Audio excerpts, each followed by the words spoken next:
Hello and welcome back to my channel. I'm Sam Zagar. We're doing another YouTube reading, and I don't know why I'm consistently surprised when this happens, but when I get charts that are so similar back to back, I'm like, what was in the transits that day that got people to book, or what was going on then? Either way, I just did a reading for a 6-3 splenic quad left consecutive smell innocence.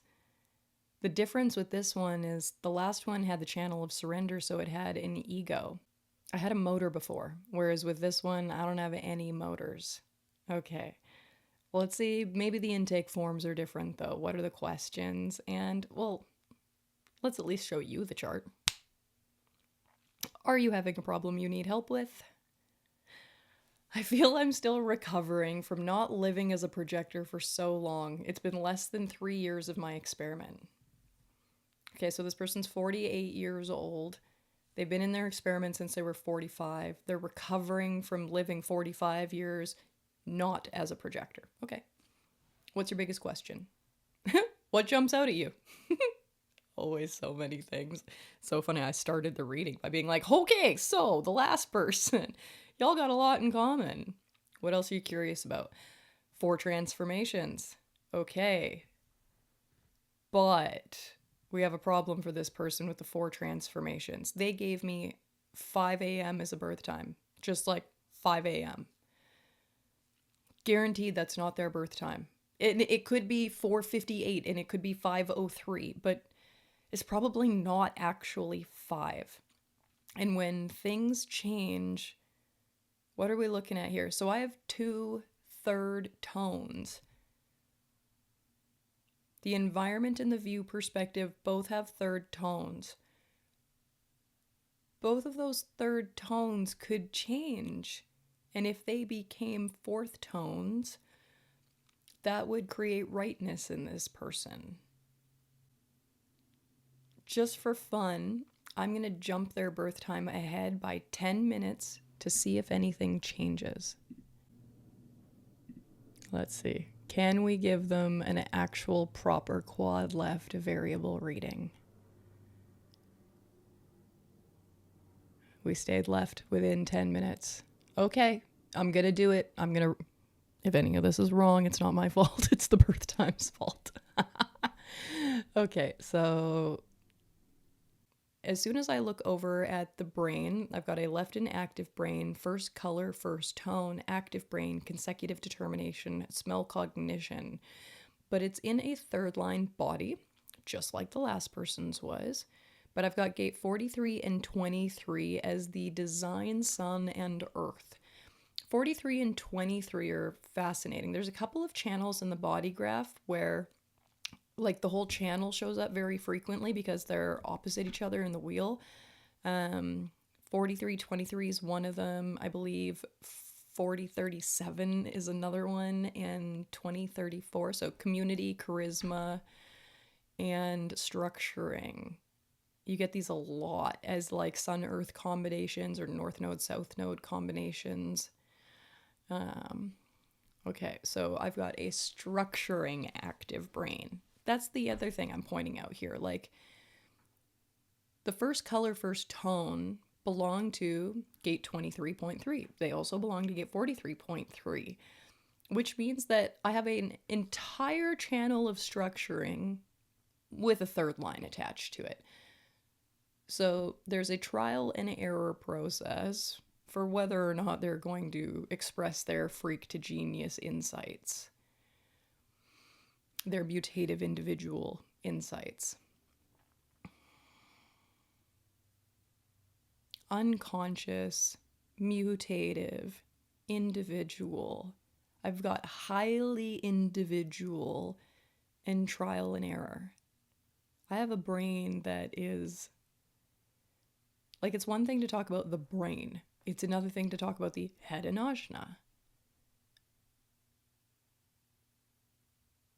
But I just see like defined head, defined ajna, like so much mental activity on top of being active brain, mental activity, strategic mind, really freaking mental activity.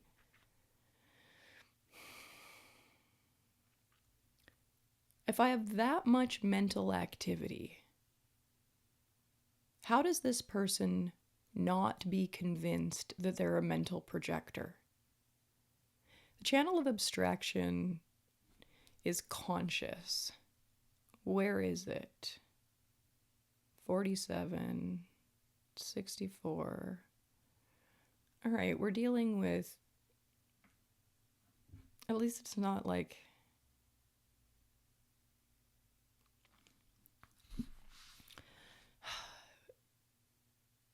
I feel like I'm doing fractions constantly when I'm looking at people. I'm like, I've got to piece this, but really how much of a fraction of the totality does it represent as far as this person will resonate to or be aware of? And like that language is just ridiculous. I don't know who followed along with that other than me.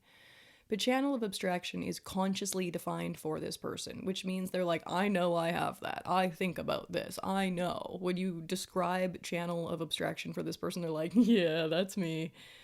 Although, also not. When you describe channel of abstraction to people, even if they do feel called out, they don't necessarily want you to know that. People are not very comfortable with what channel of abstraction actually does. And it has a tendency to make stuff up. It's not that it just like lies out of nowhere or anything like that. It's more like it can suss out information and a bit of a pattern or storyline, but there are gaps in it. And so where the making things up is kind of the information in between the gaps to make sure that the story makes sense.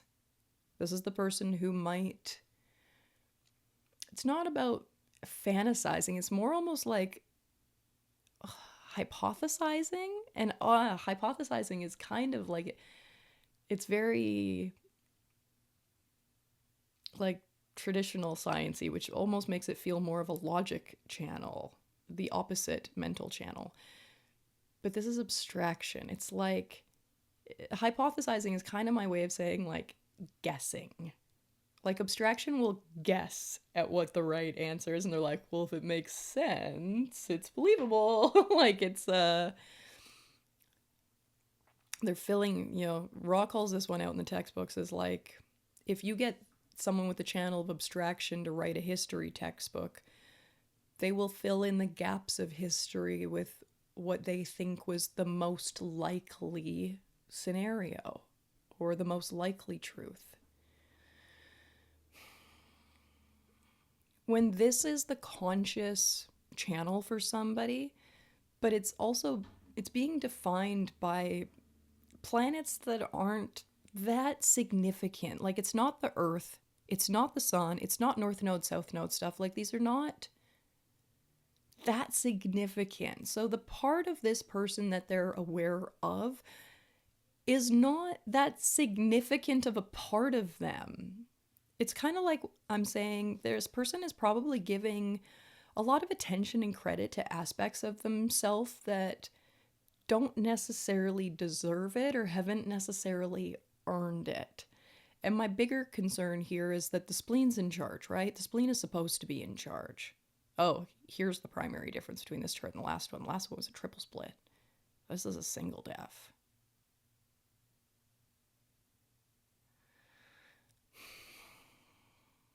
Look at this spleen, right? I'm seeing a lot of red coming off of this spleen. Red, red, red, red. The only black coming off of the spleen doesn't make a channel anywhere, which means in terms of this person knowing that they're splenic, it's not obvious to them. Like it's kind of like deeper hidden. Like they almost feel like their own authority is like part of their own esoteric history that they need to discover. Yeah, oh, okay. It's like the esoteric magic that they are, they don't quite recognize it, connect to it. They're a little bit like caught off guard by their own intuition.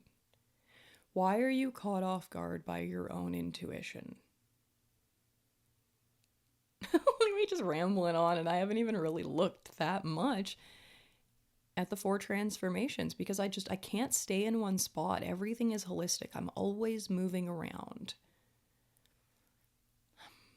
This person is deeply intuitive, like deeply, deeply intuitive. The brainwave, so I have an individual channel, but I have an individual channel that belongs to the integration network. So there's a quality of self-empowerment that is very strong for this person. When I attach a gate 28 to the channel of the brainwave, this person moves a little bit from being deeply self-empowering to being a little bit more generally empowering. It's like the 28 kind of grounds them in remembering that there are people out there to empower as well, not just themselves.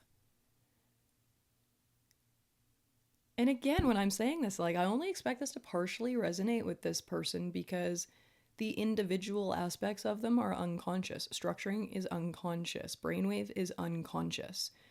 When I talk about the part of them that is conscious, they're like an abstract collective being. Channel of abstraction and the channel of the prodigal. Like, again, I have kind of like an embellishment channel. It's important to talk about why these channels embellish or make things up from or add extra stuff to. So, like, abstraction had gaps in the story and it was trying to make things make sense. Whereas the prodigal, it's not so much about getting gaps in the story, it's almost about putting gaps in the story. Because with the prodigal, this is a lot about taking in other people's information, taking in other people's secrets and stories. Whenever I see people with the prodigal, I'm like, these are people who are excellent to have a podcast because this is a self-projected vocal channel. This is a natural speaker, like 3 vocal channels. There might not be motor to throat, but there is a natural voice. I expect this person to be a talker. I expect them to be a big communicator.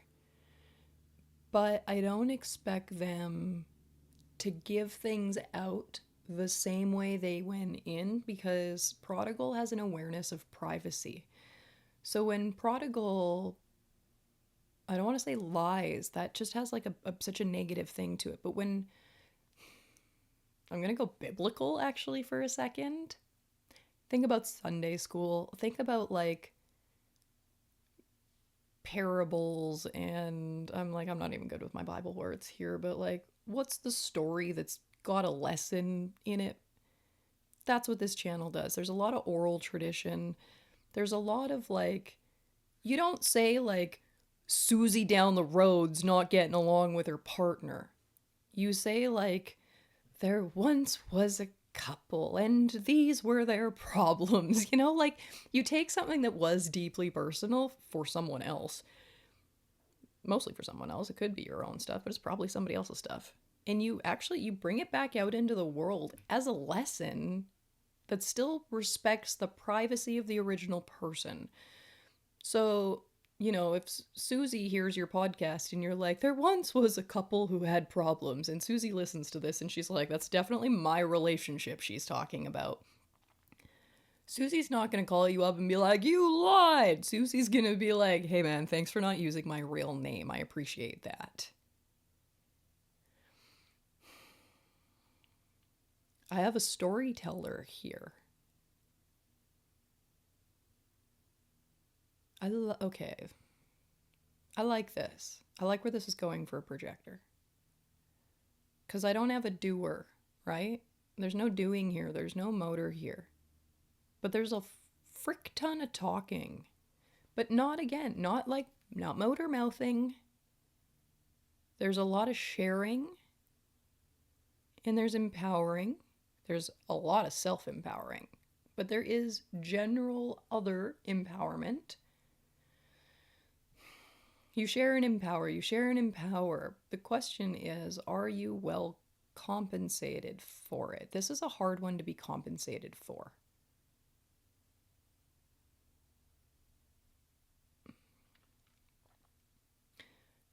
You're quad left.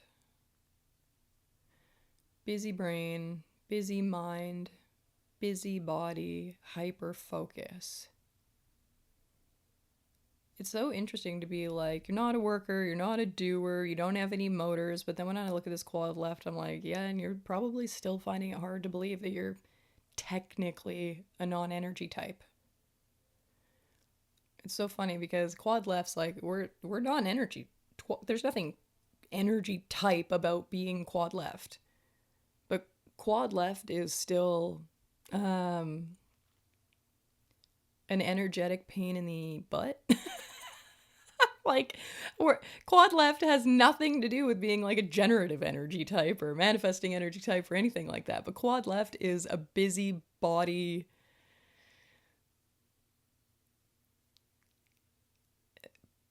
seemingly hyperactive type.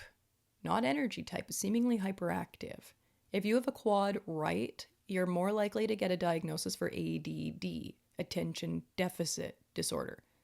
Quad right is like, it's peripheral, it's more like looking around, it's receiving, taking things in. Those are the people who, as far as the rest of the world is concerned, the homogenized world, they look like they're not paying attention. Deficit disorder.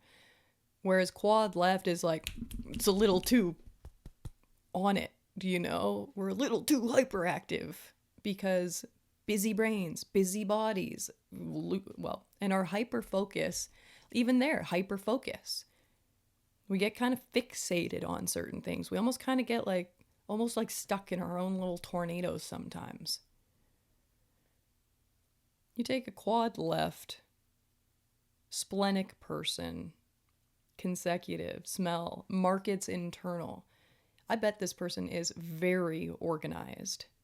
Also, I've never had a quad left client who didn't wonder if they were here to do like organizational work. Lots of them even have organizational businesses. They're like, so I'm great at organizing, so I help people organize. And I'm like, it's not so much that you're great at organizing, it's more like you're not great to be around if things aren't organized. Which means out of necessity, you learned to organize. You're a naturally organized being because it helps you regulate. But it's not your job. That's not what you're here to do for other people. Innocence. And you're not leading people anywhere. So here's a hard lesson I've had to learn myself over the years. There's a good chance that you don't think that what you actually want to be doing with your innocence is something that will make you money. I have people message me this stuff all the time. They're like, how do I make money without going into my desire transference? As in, it has the idea of like, if I'm not actually someone else's leader, why would they pay me? So that's the question a lot of people are asking is like, if I'm not trying to lead someone else somewhere, what are they paying me for? As an innocence person leading myself somewhere, what are other people paying for in that? In many ways, what they're paying you for is respect. Because I'm innocent and I'm not desire, I'm not trying to take people up to other places, which means I'm not really trying to interfere with them. I really don't interfere at all unless someone pays me to. Like, you can invite me to interfere. It doesn't mean I'm going to. When I accept your invitation to interfere, then I will, and it's because you're compensating me well enough for it. In whatever way that is.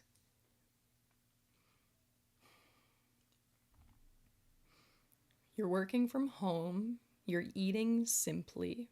You're using your cognition to always discern what is off. From the right place, you're engaged in the right activity, which helps you focus on the right actions to take for survival. The right action to... Oh, it's so nice that you have a third tone in 3 of your variables. Oh. So outer vision on the body side becomes action sense on the personality side. So you have smell cognition within your environment. Okay, let me say that again. You have smell cognition for your brain, but you have this quality of outer vision cognition within your markets internal. So smell trumps. But when you're in the right environment, you're quite attuned also to your visual field and how things look. Now, again, we take that over into the personality side and we're dealing with how you actually look at things, you're focused. You're focused and left because of the third tone, which is an action sense. So when you focus, you should be focusing on survival, as in the foundation, the curiosity, the questions, and then taking action. Do you know what questions to ask?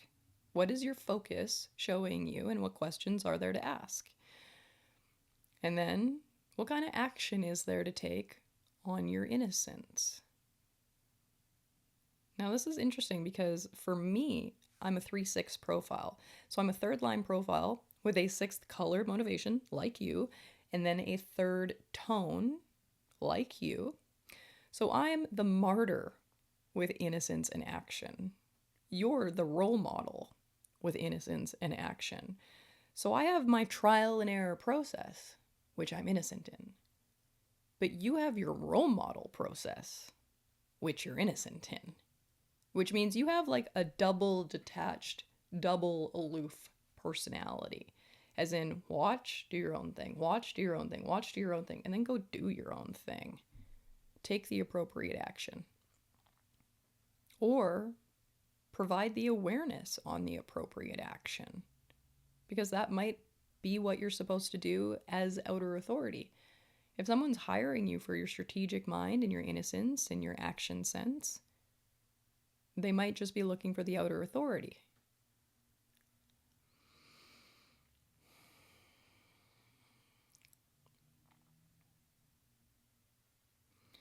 Even your incarnation crosses collective, collective, but then individual, individual. And your channels are collective, collective, individual, individual.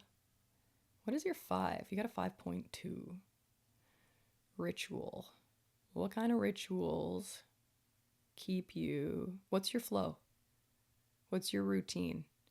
And the only way for you to answer that question is to know who you are when you're alone. Are you ever alone? How often are you alone? What's your routine when you're alone? I don't want you to think like my routine is like, here's my plan for the day, or I gotta like kind of smash certain constructs. How big can your flow and your ritual and your routine be? Who are you day to day?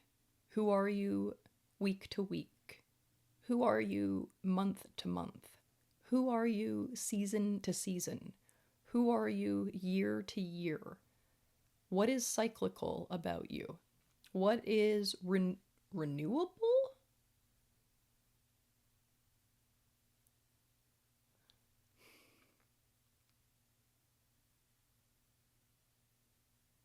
Gate 15 would be an annual, and gate 5 would be a perennial.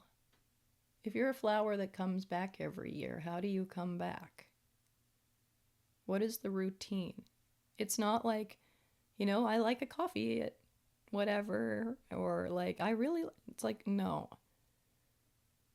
If I throw you off of this, you'll be very dysregulated. What routines can I mess up in your life that will totally dysregulate you? That's what your regular routines and rituals are. Open root, open ego center. The question of, is this the right pressure to respond to? Is that really what self-worth is? Your big hang-up is the sacral center. Or are you getting stuck supporting? Who in your life turns on gate 50 or gate 6? Who can lock you into support? It's really interesting. Your sacral center is hanging collective logical or hanging tribal.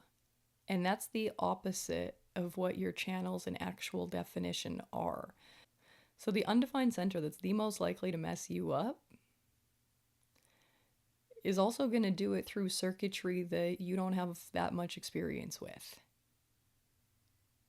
So when there is the pressure on you to use logic to prove, or when there's pressure on you to be a support person, both of those things should get your attention as, no, something's off. What do you smell in those situations? what's off. How long has this reading been? Huh. Yeah, long enough. Cool. All right, on to the next one.